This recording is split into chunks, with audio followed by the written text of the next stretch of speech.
Hey, everybody, we're back. I'm Amy, and I'm here to talk about my dysfunctional life. I'm a psychotherapist with 35 years of experience, and I've had MS for the past 31 of those years, and that's my dysfunction. And I'm here with my friend Buck. Hi, I'm Buck. I've known Amy since seventh grade. I am someone who's been in psychiatric care since fourth grade with OCD, and then therapist, psychiatrist, medication. Currently diagnosed bipolar with high anxiety. Attend an anxiety group under psychiatric care. And we are here today to talk about our dysfunctions. And first, we begin with our weekly dysfunction. So, Amy, Yeah, what was your dysfunction? this isn't really my dysfunction, it's more my husband's dysfunction. And if he hears this, take this into consideration. So a long time ago, I had put a bunch of stuff into storage, and I had a box that was sort of my memories I really wanted to keep. So there was things like some stuff from some old boyfriends and my some letters from my dad, which were rare because my dad never wrote letters, and my yearbooks, my high school yearbooks. And I was going through all the stuff, and he gave that box away because he looked into it and he saw the books and he thought it was a box of books to be given away, and he gave it away. So all my best memories are gone. So unfortunately, I there was a sale of yearbooks and I got to buy back my yearbooks, but they weren't they weren't my old Yeah. yearbooks anyway. So recently we put a bunch of stuff in the garage because we had a lot of work done. I've talked about that before on this house. And I had put a bunch of clothes that were seasonal and whatever, shoes, that kind of stuff. And I've gone through all the bags that are in the garage, and because he put all the clothes in bags, and every bag has his stuff or sheets and towels, stuff like that. And none of my clothes have shown up. Oh, So unless there's another bag somewhere that I haven't had access to, which was kind of would be pretty silly because I've been through everything out there, it seems like they're gone, which means he oh, that, probably gave those away. He probably saw it. It was probably with some stuff that I was going to give away, and he gave it all away. So all of my oh, stuff is gone, and not all of it. I obviously have plenty of clothes, but my seasonal clothes are gone. Shorts, jeans, shoes that I don't wear that much, but like tennis shoes, stuff like that, all gone. So my dysfunction is that I have to go shopping well, that for doesn't new sound so for new bad. clothes. That Huh? doesn't sound so bad. Not too bad, but it just makes me mad that I can't find my stuff again, and Yeah. it's just I have too much stuff. I've talked about that before. I border on hoarding, but I'm not really a hoarder. Yeah. I'm just a pack rat. I have some stuff, Yeah. and he just hates it. So I Well, think he does if it you on can purpose. get around in your house, you're not a hoarder. No, I can get around in my house. Yeah. No Yeah. problem. I mean, I've dealt with hoarders and they can't, I dealt with They a can't even woman move who through couldn't. there. Yeah, they have like one pathway, and Yeah, I that's dealt it. with a Yeah, woman who couldn't sleep on her bed.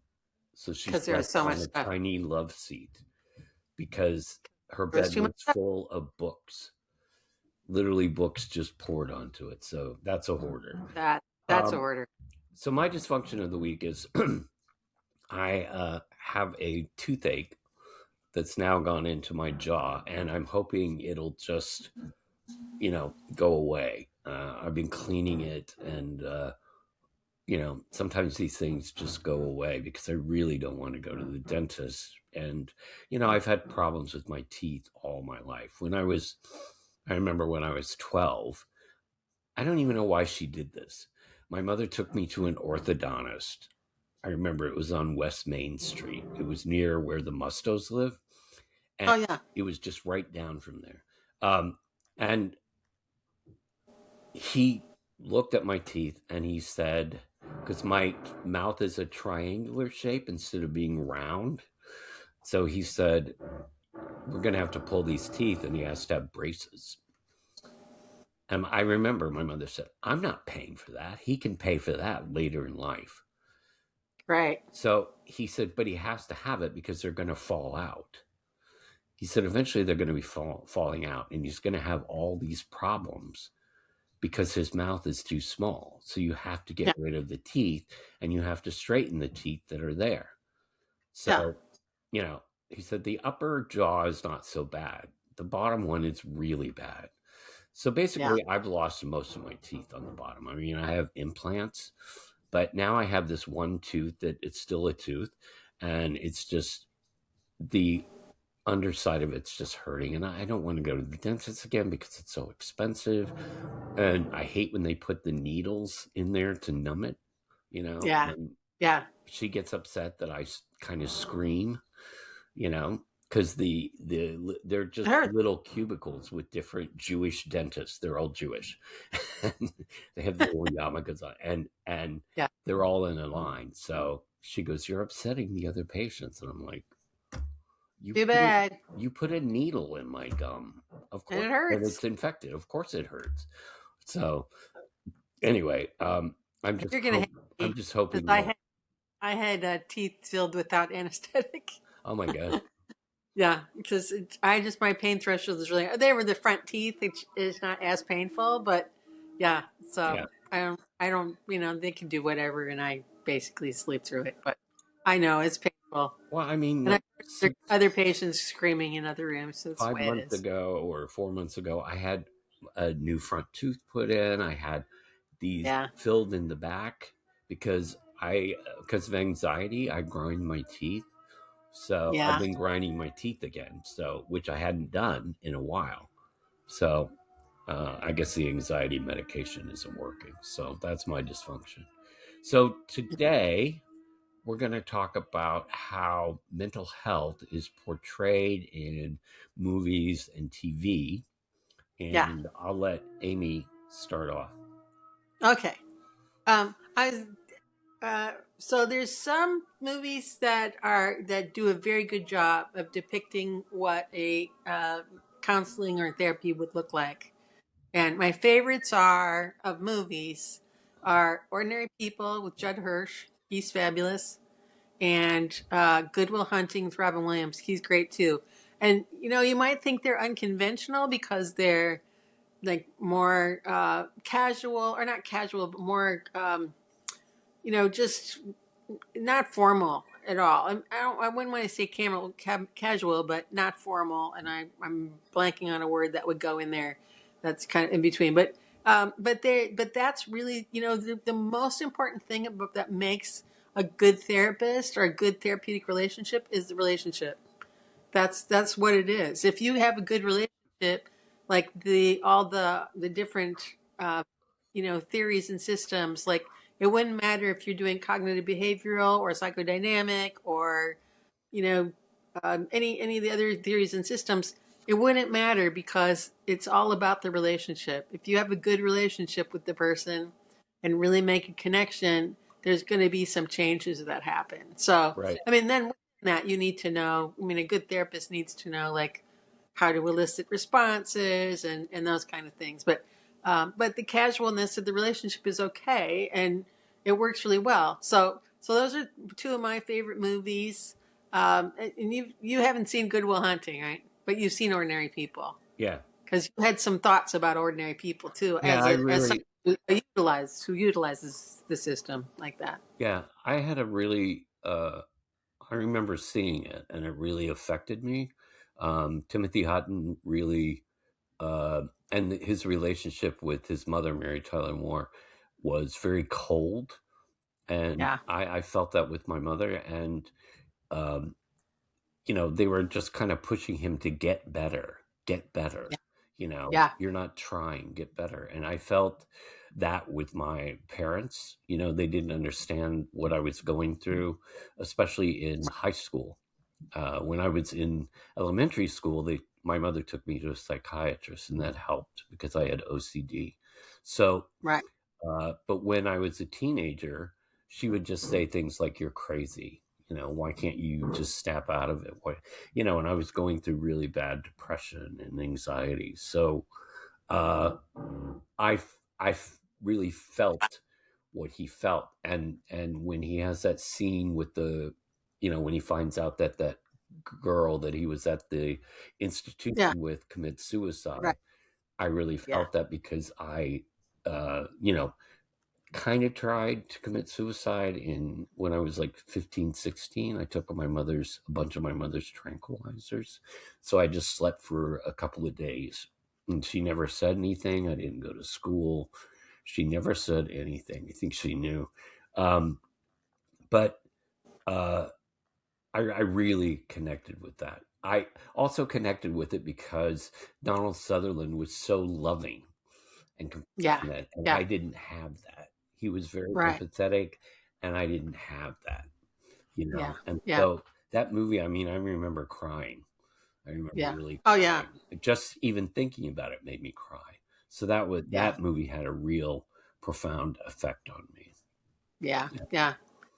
This is kind of an aside, Buck, but we were really good friends. Like, you were among my best friends, and I had no clue yeah, you were going through any of that. And I don't know if that's because you just never told anybody, or if like I was so clueless or so self-involved, which all teenagers are. yeah, But I'm sorry you went through that, and I hope that the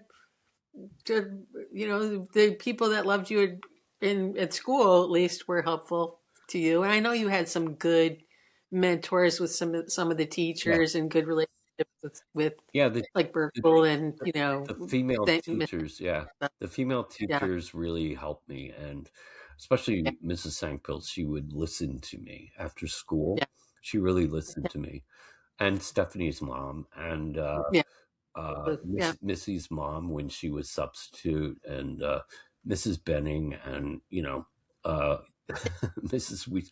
I usually dated their daughters. yeah. I guess to get to a mother. Kathy's mom. Kathy's mom was Oh, sure. really great. I was really close Yeah, to her. I yeah. mean, there were times that I went over there and she Just to would hang say, with Miss. Kathy's not here. And I said, I know. Because she I don't was care. always in the back of the house. They lived right across from Memorial Park in that nice Oh yeah, old area. So yeah, she had the room in the back where she yeah. could smoke. And she smoked Vantage. I remember that. Oh, And she would watch old black and white movies. that's That's what great. she did on Saturday night. So I Yeah, knew that Cynthia was watching black and white movies, smoking, sitting in the back yeah, room. So I would just go over and eventually she would stop saying Kathy's not here. So I would yeah, just come over and I would talk to her. And I did the same thing with Missy's mom, who smoked Pall yeah, Malls. And I would go over there after they moved into their grandfather's house, which became their house on Greenwood Drive. I don't remember. Um, yeah, I would sit there and watch movies with her and talk to her because I had grown up with her. I mean, yeah, I've known yeah. her since I was, conscious, Little. conscious. Yeah. So Right. uh, Right. she was always really great. Um, and they really helped me because they were kind of the mom I didn't have. And my mom would get upset. She got really upset that I was, I don't know, I guess Cynthia told her or something that I would come over. And Yeah. And she got she got really jealous. She's like, "Why do you go over there?" oh, jealous I said, "Because I like because her." they listen to me and they're nice to me. Yeah. I said, "I see Yeah. Missy's mom too all the time." And she goes, "Is that where you are on Saturday nights?" And I said, "Yeah. Yeah. Would you rather I went out Huh. drinking?" Right. I just go over and see them because they're Huh. lonely. They're Hang out. lonely. Kathy's father You was hang out with. never there. I don't think Yeah. I think I met him once. So I mean, I think, and Missy's mom was in a bad relationship, and so they just kind of avoided each other, which was fine. Um, Yeah. but I needed that. I needed to Yeah. uh, You needed a talk mentor. Yeah, or to- somebody who you needed somebody who was a connection, a good right, connection. Yeah. right, There's something in Adlerian psychotherapy that is the crucial C's, the letter C, and it's you need to feel courageous. You need to feel like you're connected. You need to feel like you count, and you need to feel like you're capable. yeah, So you might have felt capable and you might have felt like you had some courage, but I'm sure you needed connection. Yeah. I mean, you needed connection with us, but you needed connection with somebody who was like an adult Right. that could take care of you too. Yeah. Yeah. Yeah. That was Now we're off topic, but yeah, I think it's important. These are important things, and that's part of like what makes the therapy in some of these movies good is because they're providing those crucial C's for those people. They're helping them feel all those things, and they're helping them feel connected and that they count. right. You know, Right. Right. and that's a hard one Yeah. to feel like. Sometimes it's hard to feel like you count Yeah. or that you matter. And Basically it. the movie that really excited me, and I read the book, was Sybil. Uh, Oh yeah, Multiple Personalities with Sally Field and Joanne Woodward. And yeah, uh, she had that with her. She would talk to her yeah, like yeah, kind of like yeah. a mother. And Right, right. Sally Field was great with all the different personalities, Yeah, but their yeah, therapy sessions I thought were really good. You know, I thought yeah, they were really yeah, good. Um, yeah. maybe she Because she changed. was. Maybe she changed personalities too easily, but you know, I think that it was. It really changed my, and the book changed my life. I Yeah, mean, I really yeah. was so excited to, I read the book. Then when the movie came Oh, out, the TV movie, I was just like, yeah. uh, It was really good. yeah, Yeah, I read that multiple times. I'm sure for multiple personality. I did. Yeah. So and there's been some backlash about some of the her techniques and stuff like that. But I think in that case, Sybil also like if the book is to be believed, at some level, her mother was abusive and horrible to her, and her dad was cold and distant, and she needed somebody to connect with her right, and to let her know that it was important and that she counted and that she was capable of making these changes and doing the work and all those things. yeah, So, yeah, yeah, I like that. That depiction was good too. yeah. She did a good job. And then I So, saw on Netflix, I saw the Billy Milligan.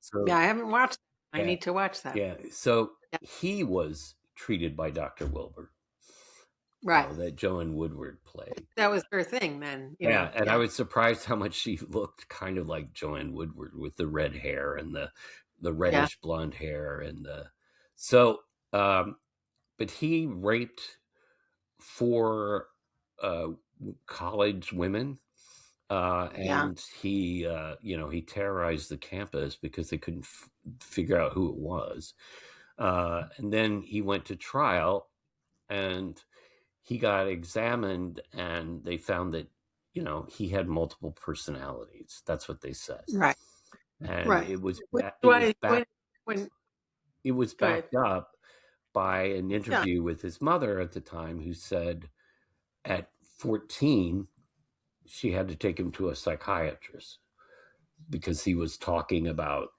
as if he were another right. person.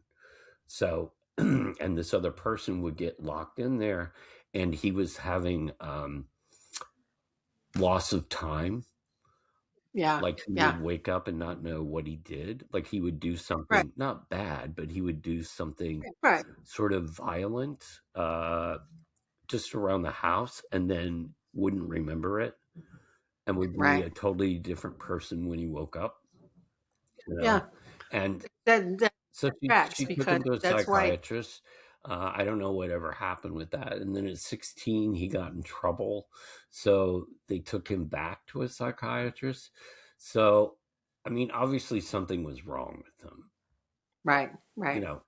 So Dr. Wilbur, there's in the documentary, there's her talking to him, and him being different personalities, and um, her really trying to help him, and people who really believed him.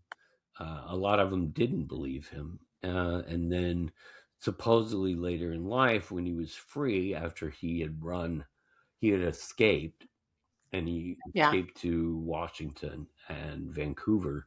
Um, yeah. he finally turned himself. I think they finally caught him, and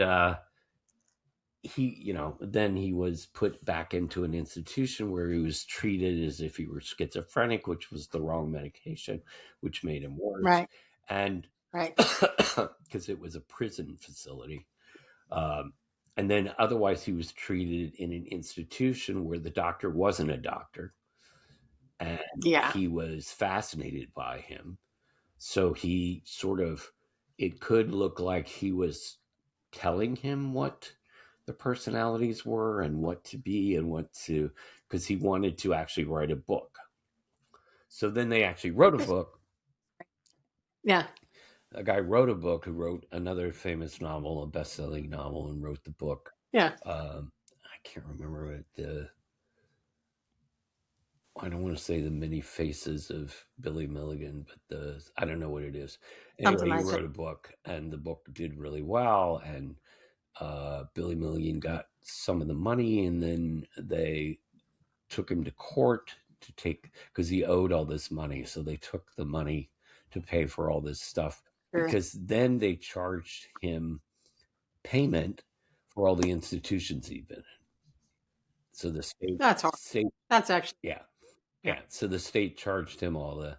So that was a really interesting story, because was he really, did he really have personality, multiple personalities, It's so hard to or know. was he a Yeah. con man? Right. Was he a con man? It's so hard to know. Yeah. And that's the thing is it's such a rare, you know, they make for a while like dissociative identity. It's not multiple personality disorder anymore. It's dissociative identity disorder. Um, so for a while it was sort of the diagnosis du jour, Yeah. and everybody wanted to see it, but it's really very rare. And people who have that are very smart because it's almost like you have to have some cognitive flexibility to be able to do Right. that. So so there the reason that they end up in books is because it just doesn't happen all Right. that much, Right. you know. Yeah. So Yeah. that's and when you see it, I think uh, it's hard to kind of understand what you're seeing or to even recognize it. And different people change differently. Yeah. Like I remember that somebody said that they would go like, they would know they were changing when they would go like this, but not everybody Yeah. does that. Some people it's just like all of a sudden they're like, confused looking, Yeah. and it's sort of, we've talked about this before, but it's sort of like if you've ever been under anesthetic, it's not the same as sleeping because 1 second you're counting backwards and the next second you're like waking up in the room and you don't realize that time has passed. Right. And that's what losing time looks like. It doesn't look like sleeping because in sleeping, you know that you've been asleep Right. and you kind of have some memories of waking in the night or your dreams or whatever. And even if you don't dream, you kind of know you slept. But when you've been under anesthetic, it's like that time is just gone. Yeah. Yeah. So Yeah. it's losing time. Well, So that's why his eyes would roll back. yeah. His eyes would roll back, and so Dr. Right. Wilbur said that's a sign. I want to talk about. Uh, we've both been watching this Apple TV Shrinking, about Yeah. therapists with Yeah. Harrison Ford. I don't know who the guy is who plays the. I forget I don't know his Yeah. name. I've seen him before. I can't ever remember his name. Yeah. It's Justin, something like that, but I don't know. Yeah. And Jessica Williams, I remember her name. So, but he's very unorthodox because he's going through losing his wife, It's trauma. and Yeah. he's not really connecting with his daughter. So, you want to talk about that? Yeah, I think that's one of I really like that show. It's funny, number one. The acting is fabulous. The cast is fabulous. It's perfectly cast, and the story is really compelling. But and the main guy whose name neither one of us can remember is really good at portraying a guy who's a therapist who's just in the middle of his own crisis and is making decisions based on just a whole new worldview, I think, which happens when you go through a major trauma like that. Like your worldview kind of changes in some degree. I mean, it's different. Like when like I lost my dad a couple years ago, and that was sad and hard, but it wasn't a trauma because that's sort of like what happens in Right. life. You lose your parents. But when you lose your wife suddenly in a very horrific kind of way because she dies in a car accident, with a drunk driver, it makes a big difference in the level of trauma that you experience. And he goes through major depression of his own and makes some really goofy decisions.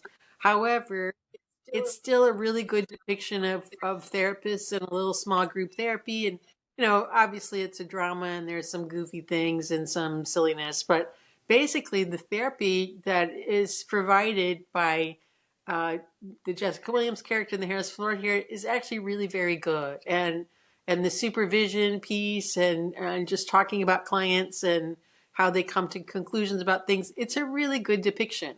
And I was saying before, I actually was reading, I think I was like listening to a book on tape, and they were talking about this therapist, and they said something about noticing the effect, Right. and he was talking about like clinical affect, which is your facial. It's when we talk about it, it's pronounced affect, and the difference is like it's not like an effect like that happens or a special effect or something. It's your affect is it's not your emotions. It's how you show your emotions, in your face and your body and all that kind of stuff. So, if you ever like have been furiously mad at somebody, but you don't want to show it and you kind of go Yeah. like this, your affect is your facial features and they can be different than your emotions. Right. You don't have to show every emotion on your face.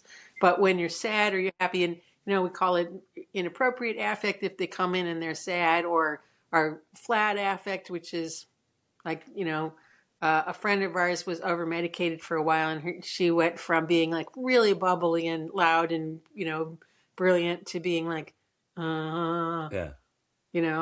So, am I talking about, I think, but, and I knew immediately that she was over medicated because that wasn't her. Right.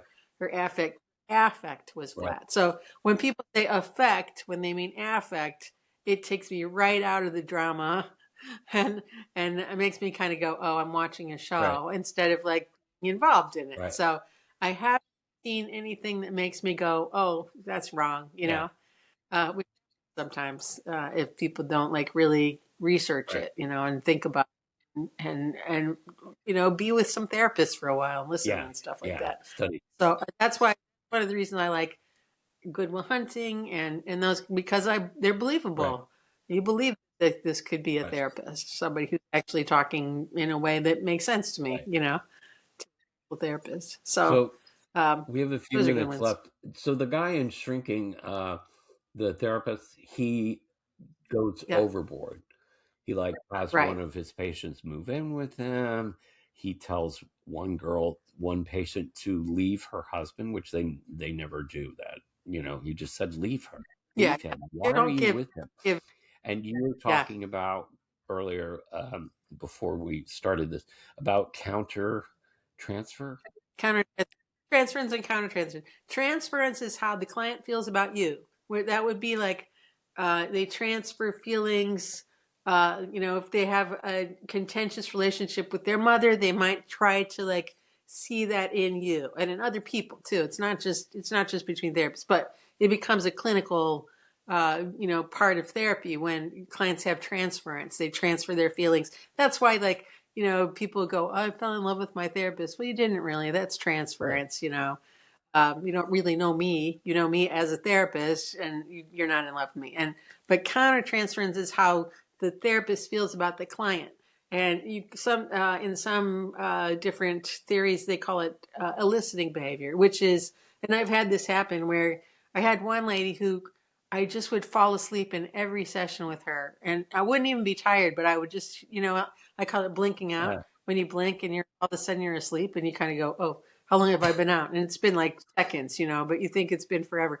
And I was like, okay, that's something that happens for this woman. She has like she's boring, or the way that she talked was something that kind of was hypnotic and flat and, that kind of stuff. And so you can work with that, that's a listening behavior. Then you realize that's what happens in her daily life, probably with other people, then I can say, I wonder if this is something that occurs with you, whatever.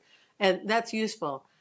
Countertransference that's not useful, that you need to like get a check on, and the reason why you go to therapy as a therapist is something that elicits something in you that has nothing to do with the client, has everything to do with who you Oh, are. So, like if you have a client who comes in and has a father or an alcoholic client or something, and they come in and your father was alcoholic, or somebody in your life was alcoholic, and you have feelings about that, they will elicit those feelings in you, and you don't want to have it be that you treat that person as if they aren't a client anymore and that they're somebody just in your right, life, and they do things, that's when the causal things happens. And that's what's going on with this guy, is he's having countertransference that's not useful, where he's putting like things, feelings and emotions onto these clients that aren't necessarily things that are useful for right. them. They're more about, They're more about so that, what he's going through. Yeah. yeah, All right. and what he thinks, and that's what's happening. That's Okay. countertransference. So So that's our that's a nice, episode for today. Movies yeah. and TV where